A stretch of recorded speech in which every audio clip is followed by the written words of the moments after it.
She's not dead. Homeless man stops billionaire's funeral to save her. What happened next shocked the entire guest. Stop it! She's not dead! The voice ripped through the silence like a thunderclap. For a moment, time itself seemed to freeze. Every head in the marble courtyard turned toward the source of the sound, a ragged man at the back of the crowd, his clothes torn, his eyes wild, his hands trembling as if the earth itself had betrayed him. The golden casket glimmered under the midday sun. A priest had been reading the final prayers for Mrs. Elena Cole, the young widow of the late billionaire Richard Cole, whose empire of real estate and luxury hotels stretched from New York to Dubai. Cameras from every major network lined the courtyard of the Cole family estate. The air smelled of lilies, perfume, and quiet greed. At the sound of the man's voice, gasps swept through the guests. The mourners, men in black suits and women in wide-brimmed hats, turned their heads in unison. They saw the intruder, a homeless man with dirt-caked shoes and unshaven cheeks. Security guards began moving toward him instantly, their radios crackling. But he didn't move. He stood rooted to the ground, pointing at the casket, shouting again, louder this time. "Stop the funeral," I said. "She's not dead." Before we continue, hit that subscribe button and like this video. Whispers broke out among the mourners. Who is he? Is this a prank? Where is security? At the front row, Margaret Cole, Richard's sister, tightened her gloved fingers around a pearl clutch and whispered to her nephew Julian, "Get him out of here before this circus hits the news." Julian, tall and cold-faced, nodded sharply to the guards. Now, the guards surged forward, their black uniforms cutting through the crowd. Isaac Turner didn't flinch. His heart pounded like a war drum in his chest. He wasn't supposed to be here, he knew that. He'd been living under a bridge on 49th Street, eating out of soup kitchens. But when he saw the news of Elena Cole's sudden death, something in the photo had stopped him cold. He'd seen eyes like hers before, eyes that still had life in them, even when the world had given up. He'd spent years as a paramedic before tragedy took his family and his sanity. He'd seen what people looked like when they were gone, and what they looked like when they weren't. And now, looking at the glass-topped coffin only 10 feet away, he was certain Elena Cole wasn't gone. "Sir, step back," one of the guards barked. "You're trespassing on private property." Isaac's voice cracked as he shouted over them. "She's breathing. Look at her chest. It's moving." The guards seized him by the arms, dragging him backward. Guests muttered in discomfort. Margaret Cole rose to her feet, her jaw tight, her grief now replaced by irritation. "This man is insane," she declared coldly. "Remove him immediately."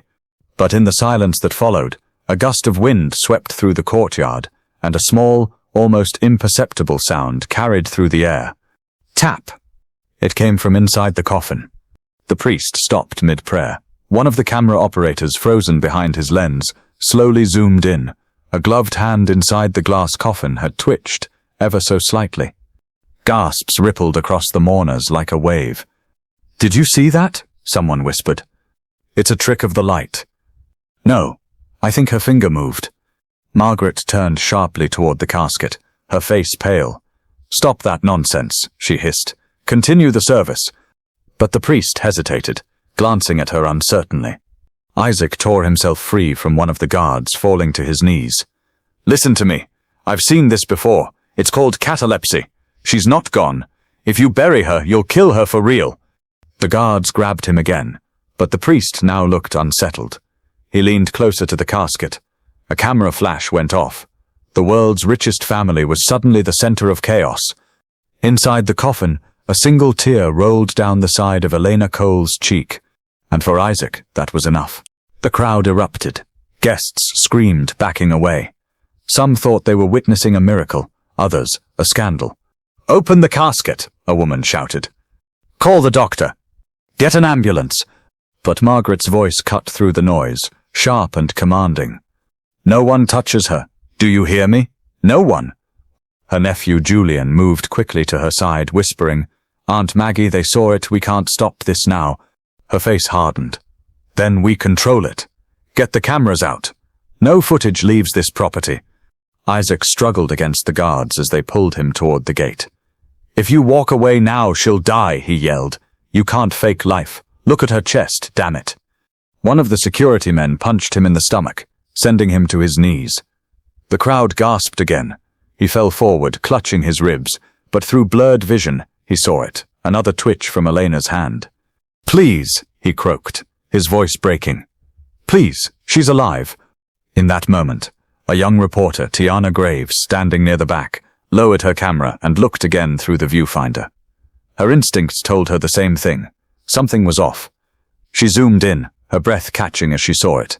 Elena's lips trembled, faintly parting as if whispering something. The priest's hand shook as he crossed himself. "Lord have mercy!" Margaret spun toward the cameras. "Turn them off!" But it was too late. Tiana had already captured it. Inside the coffin, Elena's eyes fluttered open for less than a second before rolling back again. Sirens wailed in the distance. Someone had called 911. The guards froze, unsure whether to obey Margaret or the law. The priest backed away from the casket, his face ashen. Isaac tried to stand, coughing. One of the guests, a middle-aged woman, reached down to help him. "I saw it too," she whispered. "She moved." Isaac's eyes glistened.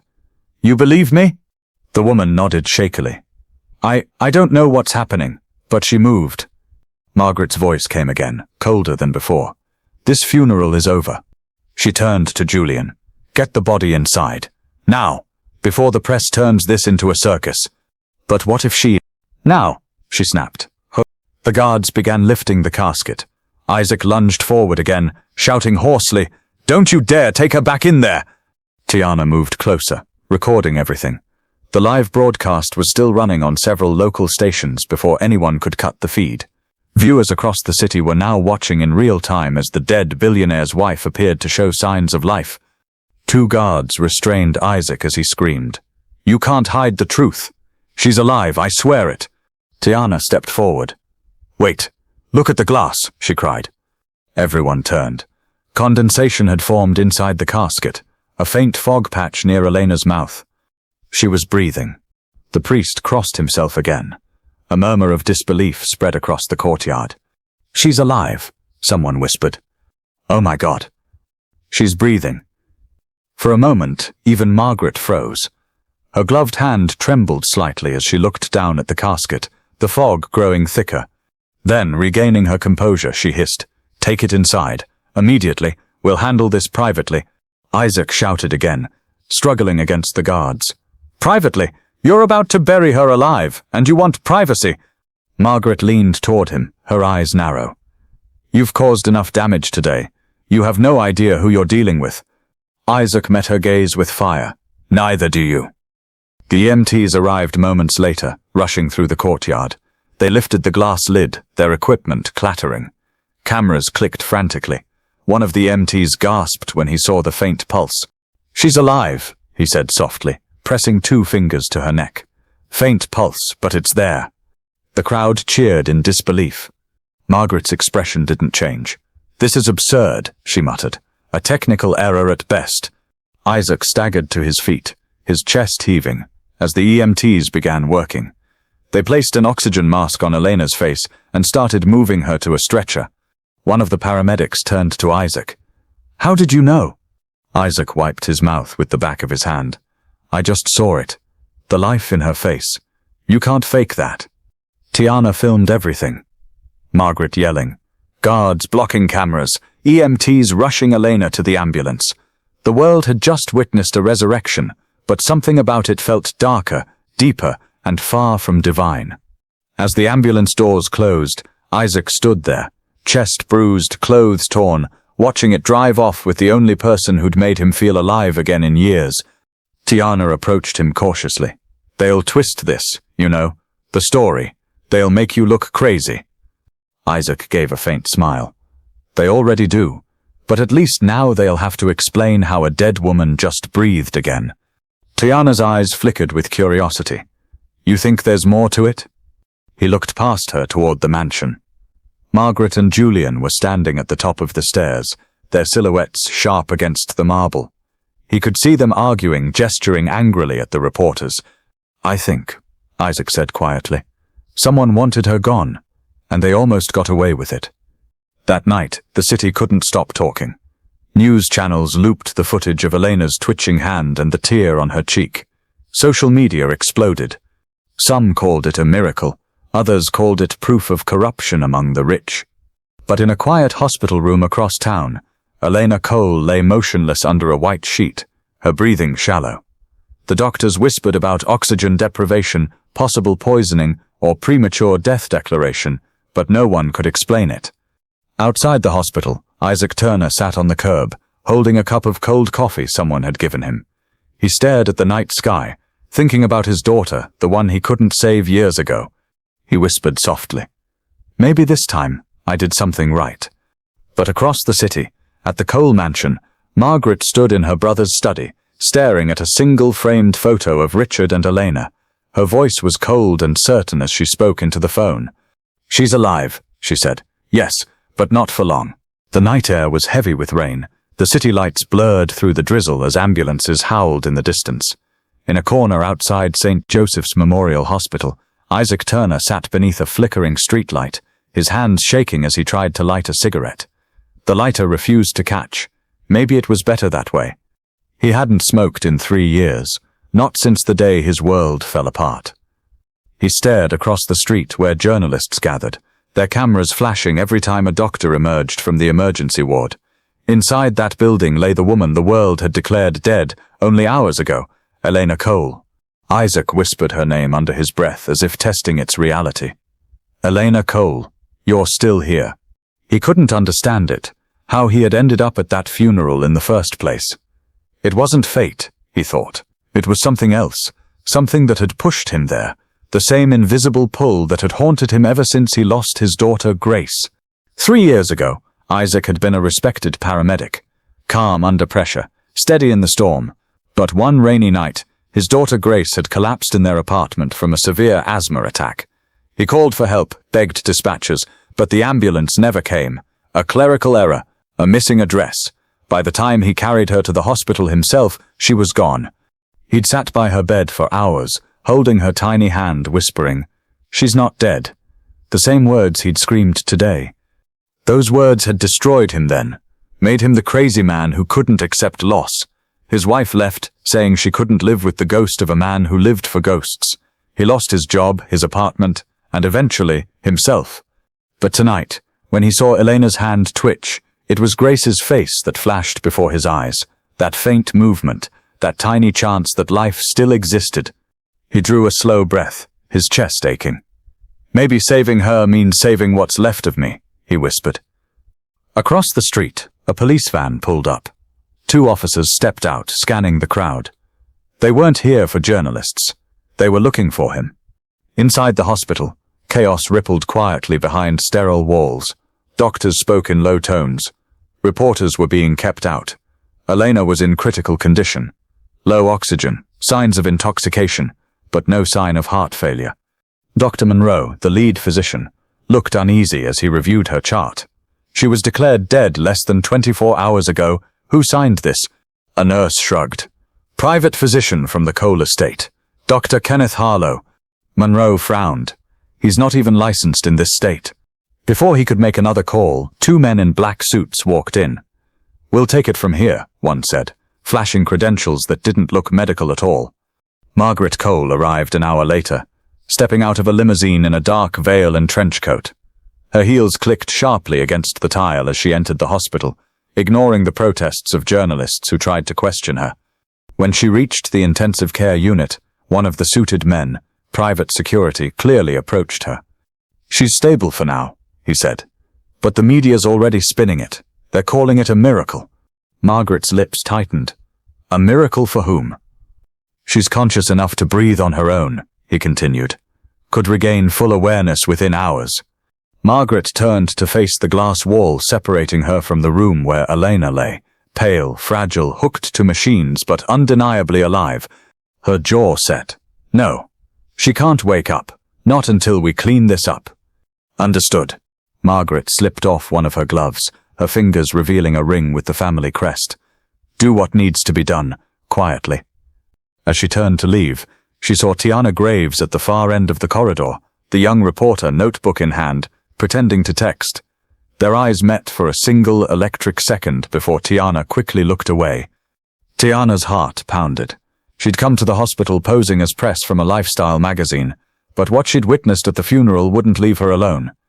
She had uploaded the footage of Elena's moving hand to a secure drive. The network pulled it after the Cole family threatened lawsuits, but the clip had already gone viral on social media. Millions had seen it. Now, as she watched Margaret leave, she whispered to herself, if they tried to bury her once, what's stopping them from trying again? She sent a text to her contact. Poyana, she's alive, but they're covering it up. Need eyes on the morgue access cameras from yesterday. The reply came seconds later. Unknown. You're not safe if you stay there. She slipped her phone into her bag, exhaling sharply. Neither is she murmured. Outside, the two police officers approached Isaac. You're Isaac Turner? He nodded, unsure if he should run or surrender. Yeah, I didn't do anything wrong. You disrupted a private ceremony and assaulted security. You'll need to come with us. Isaac's shoulders slumped. I saved a woman's life. Then you can explain that downtown. They cuffed him quietly, walking him toward the van. The flash of cameras caught them, a disheveled man being arrested outside the hospital that now held a miracle. The perfect irony. Inside the van, Isaac looked through the barred window as the hospital lights faded behind him. I'm not crazy, he whispered, his voice hoarse. I'm not crazy. Back inside the ICU, the heart monitor beeped softly. Elena's eyes fluttered open, her vision blurred, filled with sterile light. For a moment she couldn't remember where she was. Then, like lightning, the memories hit. The bitter smell of wine, Richard's voice yelling, Margaret's cold hand pressing against her arm, the sudden dizziness. She tried to speak, but her throat was raw. Her lips parted, and a single word escaped. A name. Isaac. The nurse nearby froze. Ma'am? What did you say? Elena's eyes drifted open again. She tried to move her hand, but it felt like lead. Tell him, she whispered, barely audible. They tried to kill me. The nurse stepped back, startled. I'll get the doctor. But by the time she returned, Elena's eyes had closed again, and the machines beeped steadily, as if nothing had happened. In a diner across the street, Tiana hunched over her laptop, headphones on. She'd obtained the morgue footage. The timestamp showed Elena's body being transferred to the Cole estate, hours before the official death certificate had even been filed. She replayed the clip, zooming in. There was no embalming, no medical examiner, just men in suits carrying the body away. She whispered, Oh my God, they didn't even check. Her phone buzzed again. A new text from her anonymous source. Unknown. They paid the doctor. She wasn't dead, just drugged. Tiana's eyes widened. Then that means... She looked out the window, her reflection shimmering in the rain-specked glass. They wanted her gone for good. In the dim precinct, Isaac sat across from Detective Mason, an older man who'd seen too much to believe anything easily. So, Mr. Turner, Mason said, leaning back. You're saying you saw movement in a dead woman's hand? Yes, Isaac replied firmly. And now she's in a hospital bed, breathing on her own. That's not movement. That's life. Mason scribbled something in his notebook. You also have a history of mental breakdowns and substance abuse. Isaac's jaw tightened. I had a life once. I made mistakes, but I know what I saw. Mason studied him. There was sincerity in Isaac's eyes, not madness, but conviction. After a pause, Mason said quietly, If what you're saying is true, that family's in deep trouble. But they've got lawyers, money, and the mayor's phone number. You've got nothing. Isaac looked up. I've got the truth. The detective gave a thin smile. That's a start. He stood. I'll make a call to the hospital. If she's really alive, maybe we can verify your story. But as he reached for the phone, his radio crackled with a message. Detective Mason, the Cole case has been transferred. Orders from above. Mason frowned. Above who? Dove above. Meanwhile, at St. Joseph's, chaos erupted quietly. Elena Cole's room was empty.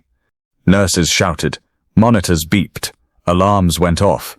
Her bed lay cold, the sheets still indented with her outline. The IV line dripped steadily onto the floor. A security guard ran down the hall shouting, Code Blue, patient missing. Dr. Monroe burst in. What do you mean she's missing? She's hooked to 3 monitors. the nurse stammered. Her guard said her family authorized a transfer, signed by a Dr. Harlow. Monroe grabbed the form. This isn't a signature, it's a forgery. Across town, a black van moved through the rain. Inside, Elena lay unconscious, oxygen mask on, her wrists loosely strapped. The men in suits sat quietly, their expressions unreadable. One spoke into his radio. Phase 2 complete. Mrs. Cole is secured. A voice crackled back. Good. Deliver her to the facility. She won't wake up again. Hours later, Detective Mason returned to the interrogation room. His face was grim. They moved her, he said. No official record. No authorization. Isaac stood. Moved her where? We don't know. The hospital says her family requested it, but they won't name which one. Isaac's hands clenched. They're going to kill her. Mason hesitated. I shouldn't be telling you this, but a reporter's been sniffing around the same story. Name's Tiana Graves. She might know more. Isaac's pulse quickened. Then I need to find her. The detective sighed. You're technically under arrest. Isaac leaned forward, eyes blazing. Then arrest me later. Later that night, Isaac found Tiana sitting in the diner, her laptop open, eyes wide as she replayed footage of the black van leaving the hospital. She looked up as he slid into the seat across from her, rain dripping from his jacket. You're supposed to be in jail, she said softly. They let me out, he replied, voice low. I think they want me to disappear. Tiana leaned in. Elena's gone. They took her. I know, Isaac said, and they'll finish the job if we don't stop them. She hesitated. You really believe that? He looked at her, his face hard, but his eyes filled with conviction. I don't believe it. I know it. I've seen too many dead people to know when someone's still fighting. Tiana nodded slowly. Then we find her together. As they prepared to leave, Tiana's phone buzzed again. An unknown number, no caller ID. She hesitated before answering. A distorted voice came through the line. Stop looking for her, it said, or you'll end up just like her. Then came a pause, and a faint, muffled sound behind the static. Isaac leaned closer. What is that? Tiana's face went pale. The voice continued, barely audible now. She's awake. The line went dead. Cold. That was the first thing Elena Cole felt when she woke again. Not hospital air, sterile, humming, human, but refrigerated air that bit at her skin. She blinked into half-light. White walls. No windows. Only the soft throb of machines and the whisper of her own breath under a mask. Her wrists were strapped to the bed rails. A drip line traced into her arm. Panic surged until she forced herself to breathe. Remember, the funeral, the shouting, the man's voice crying. She wasn't dead. Then came the last thing she'd heard before darkness. Deliver her to the facility. The door opened with a hiss. 2 orderlies entered, faces hidden behind surgical masks. One checked her pulse. The other adjusted a monitor. No words, no names. She caught a glimpse of an ID badge. Cole Biotech Research Division. Her heart kicked. That wasn't a hospital. Richard had once mentioned a private medical wing built under one of his labs. He said it was for research into cryogenics. She had laughed then, now it wasn't funny. When the orderlies left, she twisted her wrist until the leather strap cut skin. It didn't matter. Pain meant she was alive. 3 miles away, Isaac and Tiana hid in a rust-eaten pickup outside an abandoned parking structure. The rain hadn't stopped since the funeral. Tiana's laptop glowed between them, maps and timestamps covering the screen. The van turned off Highway 9, she said. Then the signal died near the old coal industrial park. That's restricted property. Isaac leaned closer. Richard's company closed that place years ago. Officially, Tiana said. But look, she zoomed in on satellite imagery, revealing new fencing and heat signatures. Somebody reopened it. Isaac exhaled slowly. That's where they took her. They sat in silence, the rain drumming on the roof. Finally, Tiana whispered, If we go in there, we might not come out. Isaac gave a faint, tired smile. I already died once. Might as well make it count. They reached the perimeter near midnight. Slipping through a torn section of fence, the facility loomed ahead, steel, silent, lit by floodlights that swept in slow arcs. Isaac crouched low, moving with the reflexes of the medic he used to be. But as they neared a side entrance, a shout rang out. "Stop where you are!" Searchlights flared. Men in black uniforms emerged from the darkness, guns raised. Tiana froze. Isaac grabbed her hand. "Run!" They darted behind crates as bullets sparked off metal. Sirens wailed. The pair sprinted down a maintenance tunnel, the echo of boots pounding behind them. A door slammed shut ahead of them. Locked. Isaac rammed his shoulder against it once, twice, nothing. Then a sudden click. The door opened from the other side. A janitor stood there, wide-eyed. "If you're here to find the lady," he whispered, "you'd better hurry. They're prepping her for transfer." Inside the facility's upper floor, Margaret Cole stood beside Dr. Harlow, the same physician who had signed Elena's death certificate. "She'll wake fully within hours," he said nervously. "Whatever dosage you gave her, it didn't finish the job." Margaret's gaze was cold. "Then finish it now. A stroke, a seizure. I don't care what you call it. I want a death certificate that sticks." Harlow swallowed. "If anyone investigates—" "They won't. You're paid. You're invisible." She turned to the glass wall where Elena lay unconscious. "My brother was a fool," she murmured. "He married an outsider, and now she owns half the company. She was supposed to sign those transfer papers, not a marriage certificate." Julian entered, his suit damp from rain. "Media's spinning it out of control. The footage keeps resurfacing. We need a scapegoat." Margaret's eyes gleamed. "We already have one, the homeless hero. By morning, Isaac Turner will be wanted for kidnapping and assault. Make sure evidence appears where it should." Julian nodded, texting immediately. Elena stirred again, eyelids fluttering. The room blurred. Shadows, glass, and the silhouette of Margaret on the other side of the partition. Through the faint reflection, she saw Margaret smile. Elena's pulse surged. "She's alive. She knows I'm awake." Margaret leaned toward the glass and mouthed 3 words Elena could read perfectly. "You should have stayed dead." Elena's scream was muffled by the oxygen mask. The heart monitor spiked. Nurses rushed in. Margaret stepped back into the shadows, calm and composed.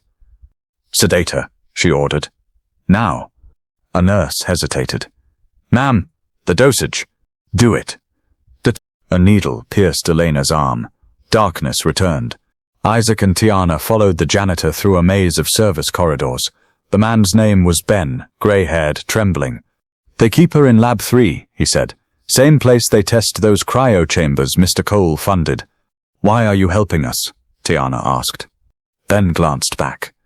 "Because I watched them wheel her in while she was still breathing." They reached an elevator that required a key card. Ben swiped his badge. The doors opened with a chime that seemed too loud in the quiet. When they stepped out, the hallway ahead glowed sterile white. At the end, a glass door marked restricted biostorage. Through it, Isaac glimpsed a motionless figure on a hospital bed. "Elena." He started forward, but alarms suddenly blared. Red lights flashed overhead. A voice echoed through speakers. "Security breach, level 2 lockdown." Ben's eyes widened. "They know you're here!" Guards stormed the corridor. Isaac shoved Tiana into a side lab, slamming the door behind them.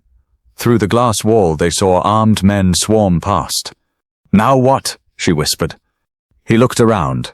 Racks of medical equipment, vials labeled with numbers. "We wait for a gap, then move." She noticed something on a nearby desk. Elena's medical file. She opened it quickly. Toxins detected, succinylcholine, digitalis. Her stomach turned. They poisoned her. Isaac clenched his fists. "Then we get her out, alive." Outside, boots scuffed closer again. One guard paused right in front of their door, flashlight beam slicing the dark. Isaac held his breath. The guard's radio crackled. Suspects headed for East Wing. The beam moved away. Tiana exhaled shakily. That was too close. Down the hall, Elena stirred once more. The sedative had worn off faster than expected. She ripped the IV from her arm, pain igniting clarity. The room spun, but she forced herself up. On a tray nearby lay a scalpel. She gripped it tight. Every nerve screamed, but survival burned stronger. She stumbled to the door and pressed her ear against it. Voices outside, Margaret's among them. "She'll be transferred within the hour," Margaret said. "After that, no more mistakes." Elena stepped back, breathing hard. The moment the footsteps faded, she pressed the scalpel into the lock seam and twisted. It clicked open. She slipped into the hall, barefoot and shaking, following the faintest hope of escape. At the same time, Isaac and Tiana darted into the main corridor from the opposite direction. The alarm still screamed. Red light painted everything in blood tones. They turned a corner and froze. Standing 20 feet ahead was Elena herself, pale, trembling, clutching a scalpel. "Elena," Isaac breathed. She blinked, eyes unfocused. You were at the funeral." He nodded slowly. "And you're still alive," Tiana whispered. "We have to move. Guards are right behind us." Elena took a shaky step forward, and then a shot rang out. Glass shattered above them. A bullet ripped through a fluorescent tube, showering sparks. They ducked. Behind them, guards shouted orders. Isaac grabbed Elena's hand. "This way." They ran through a maintenance door into a stairwell. Alarms wailed louder, but they kept moving, hearts pounding in sync. The stairwell ended at a loading bay. A delivery truck idled there, driverless. Isaac climbed in, hot-wiring it with desperate precision while Tiana and Elena crouched behind crates. "They're coming," Tiana hissed. Isaac twisted wires. Sparks flew.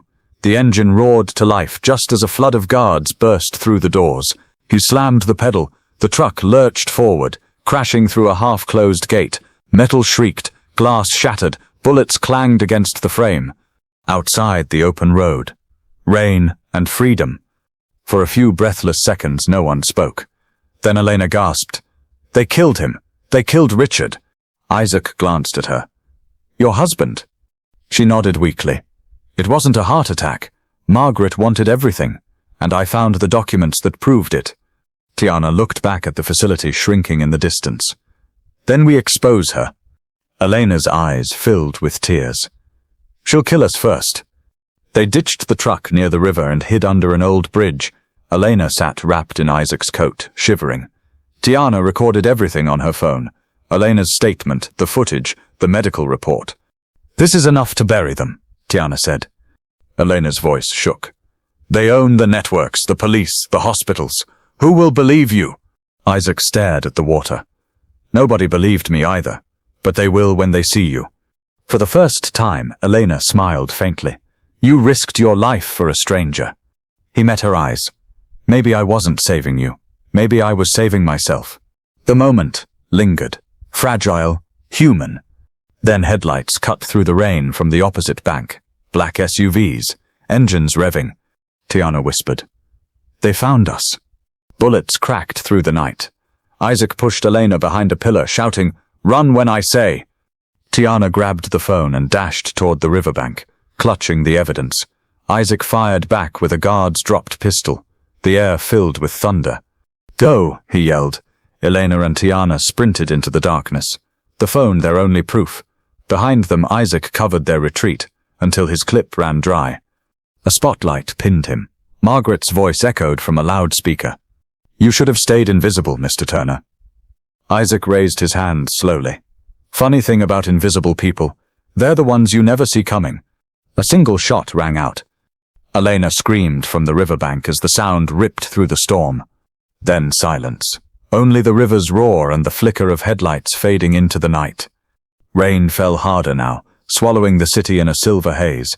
Police sirens moaned somewhere far away, but beneath the old bridge, only silence remained, broken by Elena's sobs. She knelt in the mud, her hands trembling, eyes fixed on the river's edge where Isaac had stood moments before the gunfire. The current carried nothing back. Only ripples, only absence. Tiana stood nearby, soaked to the bone, clutching her phone, their only evidence like a holy relic. Her voice cracked. "We have to go, Elena. They'll be back." Elena didn't move. "He's gone because of me." Tiana knelt beside her. "He's gone for you. There's a difference." They ran through the back streets until dawn, taking shelter inside an abandoned church. Rain dripped from the broken ceiling. Elena sat on the floor, silent, staring at the phone in Tiana's hand. "What if it's not enough?" she whispered. Tiana turned the screen toward her. It's more than enough. The files showed everything. The forged death certificate, the lab transfer orders, Dr. Harlow's signed falsifications, and, most damning, surveillance footage Ben the janitor had risked his life to download. Margaret and Julian, arguing beside Elena's motionless body, her pulse monitor still flickering. She wanted you erased, Tiana said softly. Because Richard changed his will. Elena looked up sharply. What? Richard named you majority shareholder of the Cole estate 2 weeks before he died. You were going to expose their money laundering. Elena felt her breath catch. That's why they poisoned me. She buried her face in her hands. And Isaac, he paid for their greed with his life. Tiana's voice hardened. Then we make his death mean something. By noon, they'd made contact with a sympathetic producer from Tiana's network. The footage was too hot for any station owned by Cole Industries, so they went rogue live streaming from an undisclosed location. Cameras flickered on. Elena sat before them, face pale but composed, bandaged wrist visible. She spoke directly to the lens. My name is Elena Cole. 2 days ago I was buried alive at my own funeral. My husband's family tried to silence me to protect their empire. They declared me dead to take what wasn't theirs, and they murdered the man who saved my life, Isaac Turner. Tiana watched the feed go live, the comments exploding in real time. Justice for Isaac began trending within minutes. Elena continued, voice steady but trembling at the edges. I was a wife, a woman, a human being, but to them, I was just an obstacle. Isaac Turner saw what they refused to see. My life had value. His courage proved that decency still exists in a world drowning in power and lies. Tiana mouthed silently behind the camera. Keep going. Elena lifted the phone, showing the evidence. This is the truth, and I will not hide any more. She pressed send. Across the country, millions received the notification simultaneously. The files uploaded to every major platform. Newsrooms froze, networks scrambled. The story went global in less than an hour. Inside the Cole mansion, Margaret stared at the television as Elena's face filled the screen. Her wine glass slipped from her hand, shattering on marble. Julian burst into the room. The files are everywhere. We can't pull them down. Margaret's voice was sharp but low. Who leaked it? Julian hesitated. It came from a secure channel, encrypted. The reporter must have... Then find her, Margaret snapped. And whoever's protecting her. But she already knew the damage was irreversible. Federal agents were probably already on their way. She could see it in Julian's trembling hands. We underestimated her, he whispered. Margaret turned toward the window, the city skyline glowing coldly beyond. No, she said softly, we underestimated him. By evening, every major outlet carried the headline. Cole family cover-up. Dead heiress alive, whistleblower killed. The footage spread faster than the family's lawyers could respond. Protesters gathered outside the Cole headquarters. News vans formed barricades. Elena watched from a safehouse rooftop with Tiana beside her. FBI just raided the Cole estate, Tiana said, checking her phone. Margaret's being questioned. Dr. Harlow's missing. Elena wrapped her arms around herself. It's not over yet. Tiana looked at her. Then we make sure it ends the right way. Later that night, a courier arrived at the safe house, carrying a single envelope. No return address, but Elena recognized the handwriting instantly.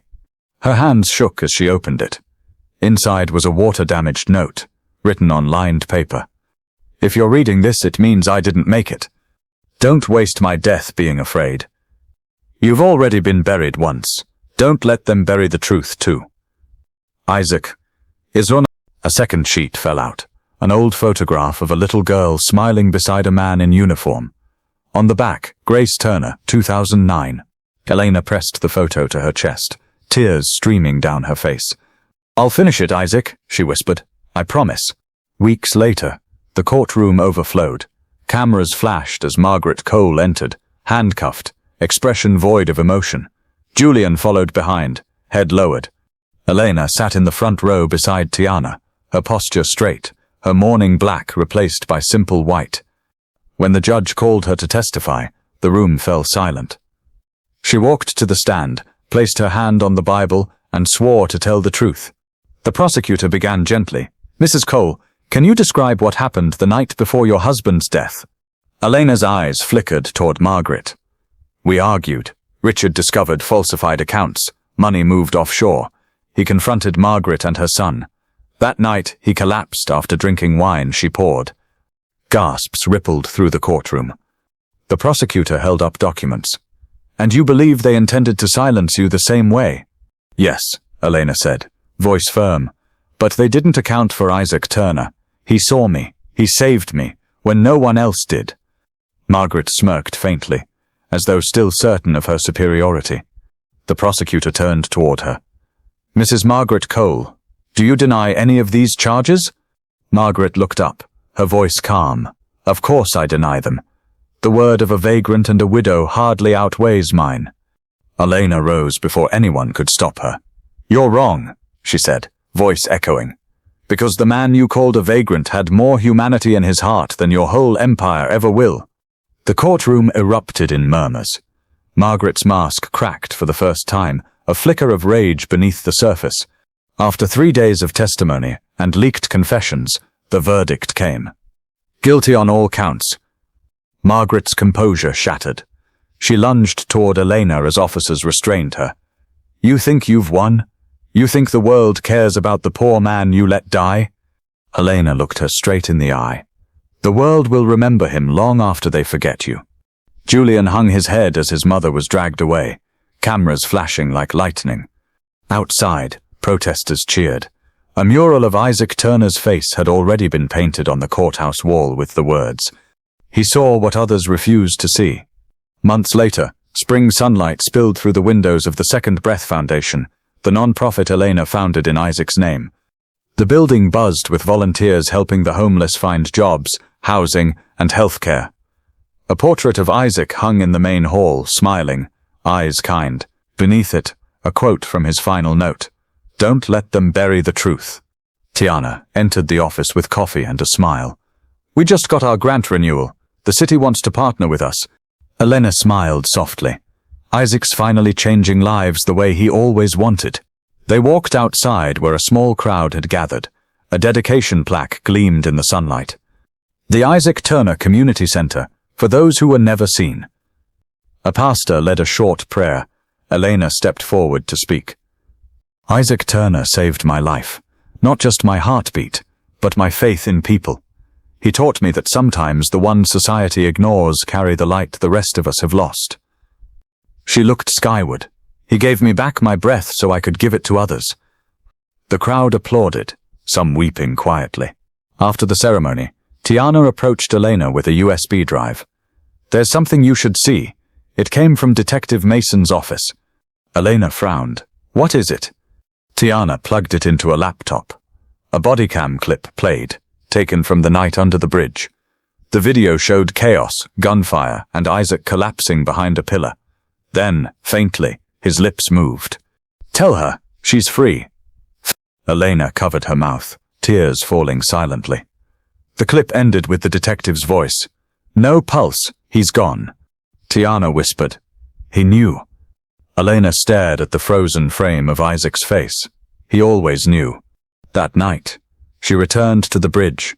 The river was calm, moonlight rippling across its surface. She knelt, holding Grace Turner's photograph and a single white rose. I never met your daughter, Isaac, she whispered, but I think she sent you to me. She placed the photo and rose into the current, watching them drift away under the stars. The wind moved softly through the trees, carrying a warmth that felt almost like an answer. In the distance, church bells rang. Slow, solemn, hopeful. Elena stood, drawing a long, steady breath. For the first time since the coffin, it didn't hurt to inhale. 1 year later, a documentary aired titled, She's Not Dead. It told the story of a billionaire's wife who survived her own burial and the homeless man who refused to let the world ignore the truth. Viewers cried. Schools studied it. The final frame showed Isaac's mural and Elena's voice narrating. He had nothing, yet gave me everything. In a world obsessed with wealth, he reminded us that the richest heart is the one that still believes in life. He had no home, no status, no power, yet he saw life where others saw death, truth where others saw comfort, and hope where others saw nothing. His courage teaches us that being unseen doesn't mean being powerless. Sometimes it's the forgotten souls, the ones society walks past every day, who carry the light that saves us all. So before you judge someone by their circumstance, remember Isaac Turner, because heroes don't always wear suits. Sometimes they wear scars. If you enjoyed this story, subscribe to Black Voice Matters channel, turn on the notification bell, and tell us where you are watching from. Thank you for watching till the end.